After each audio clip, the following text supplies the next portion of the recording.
There are two medications I take to be as healthy as possible for as long as possible. Plus, there are another two that I'll probably start taking in the future.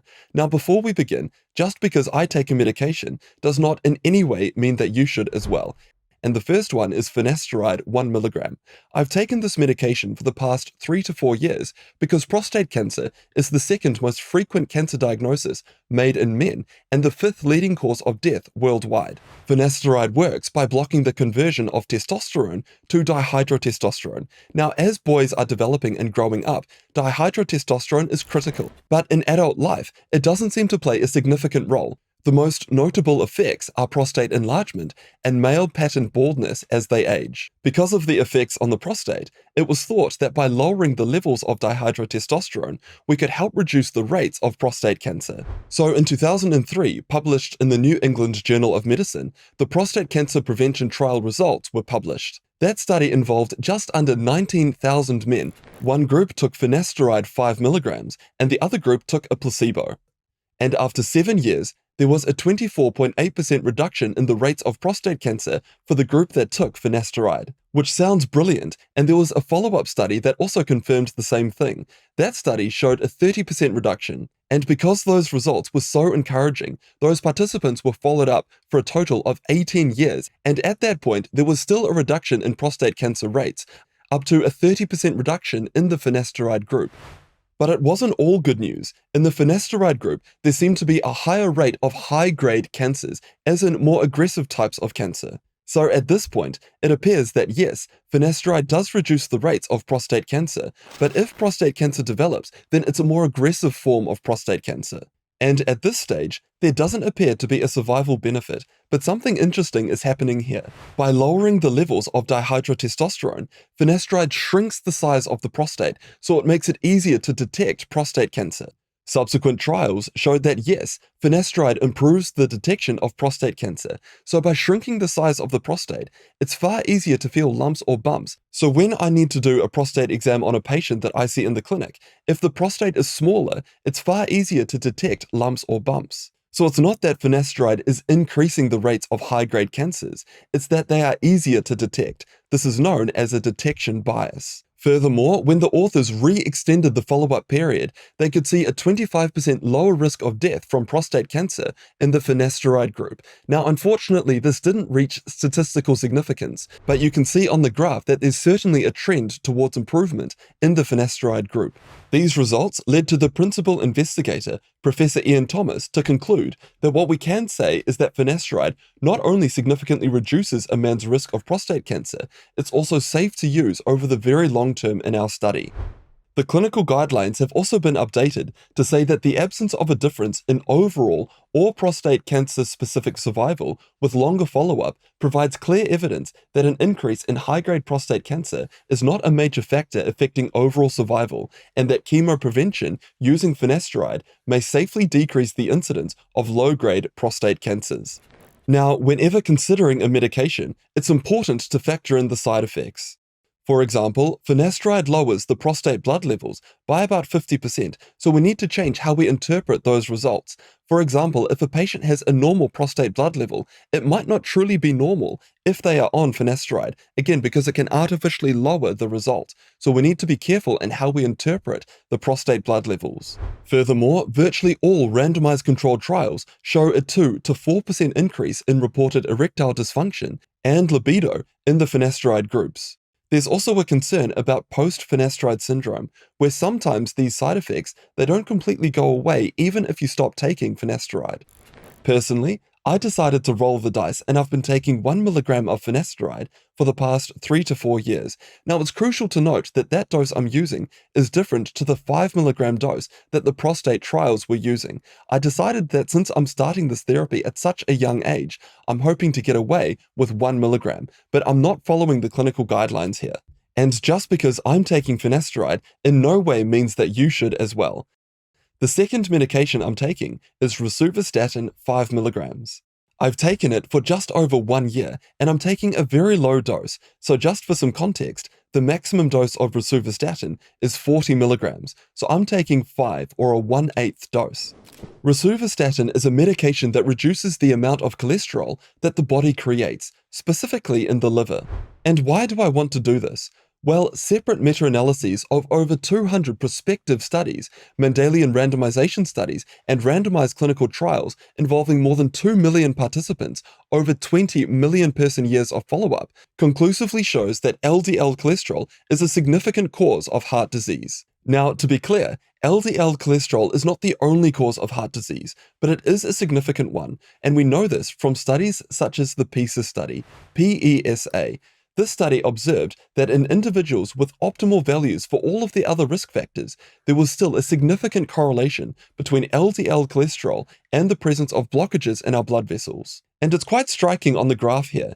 So for participants that had an LDL cholesterol level of between 50 to 60, there were no blockages in their blood vessels. But after that point, we can see blockages developing in blood vessels. And remember, these participants have got ideal values for all of the other risk factors. It's simply LDL cholesterol that's increasing. So you may hear online other people on social media saying that it's insulin resistance or other risk factors such as inflammation that are causal of heart disease. So while yes, those are incredibly important to control in terms of trying to reduce your heart disease risk, so too is LDL cholesterol based on the PESA study results as well as all of the other studies that we've got so far. In fact, there's even a suggestion in the literature that the optimal LDL cholesterol level appears to be the level present at birth, between 20 to 40 milligrams per deciliter. Now that's an incredibly aggressive target, so for me I'm targeting a level of below 60 milligrams per deciliter. And I'm doing this earlier in life because blockages developing in our blood vessels leading to heart attacks, this is a multi-decade disease, so the earlier that we start, the more protection we have. And before I share my before and after blood test results with you, we first need to answer an important question. Are cholesterol-lowering therapies safe? Because we know that cholesterol is essential for life. Equally, we've known for decades that every cell in our body can produce its own cholesterol. So in studies that looked at the safety profile of bringing your LDL cholesterol to very low levels, so below 40 milligrams per deciliter, there didn't appear to be any further risks. We also know that blood cholesterol levels do not affect the amount of cholesterol in other organs such as the brain. This is why in the large-scale trials we have available today, statin therapy is not associated with cognitive impairment. Instead, there are two main side effects that I needed to consider before starting rosuvastatin.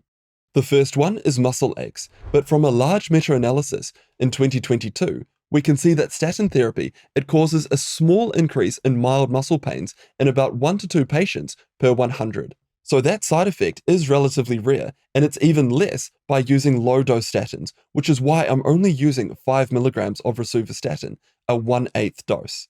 We know that statin therapy has no effect on testosterone levels, but the other side effect that I needed to consider is a small increased risk of developing type 2 diabetes. It appears that for every 10,000 patients who are on high-dose statin therapy for 5 years, 50 to 100 patients will develop diabetes. So the risk is there, but it's still very small, and those risks are even further reduced by using low-dose statins. But even for patients that I see in the clinic with type 2 diabetes, the guidelines suggest that we should be using statin therapies. This is because in the trials of type 2 diabetic patients, statins have a large reduction in the risk of heart disease. And coming back to the idea of using low-dose statins offer about 70 to 80% of the benefits compared to high-dose statins, but just at a much lower risk of developing side effects. And taking my blood panel as an example, even though I've got a great diet with low saturated fat intake and lots of fiber, I regularly exercise and slept well, I couldn't bring my LDL cholesterol levels down further past 1.9 millimoles per liter, or in US units, that's 73 milligrams per deciliter. The clinical guidelines would say that my levels were absolutely fine and I didn't need to do anything further, but I know from the PESA study that I'm still at risk of developing blockages in my blood vessels. And after just over a year of taking rosuvastatin 5 milligrams, my LDL cholesterol levels have dropped to 1.4 millimoles per liter, or in US units, that's 54 milligrams per deciliter. So I've hit my targets and I'll continue to use rosuvastatin 5 milligrams. But why rosuvastatin out of all of the other different types of statins? Well, rosuvastatin is incredibly cheap. It's about $3.60 per month. Plus, rosuvastatin is hydrophilic, meaning it mixes in with water, not fat, so it doesn't get into places that it shouldn't. It doesn't cross the blood-brain barrier, and it doesn't get into muscles. But what if my LDL cholesterol levels didn't come down to the target that I wanted? Well, that brings us onto the first out of two medications that I would consider adding in the coming years. The first one is ezetimibe 10 milligrams. Ezetimibe works by telling your gut to not reabsorb as much cholesterol. So when the body digests fat, bile is released into the gut, and bile is rich in cholesterol. So ezetimibe works by telling the gut to not reabsorb that cholesterol. It's an incredibly well-tolerated medication. The only side effect that some patients get is a bit of tummy upset.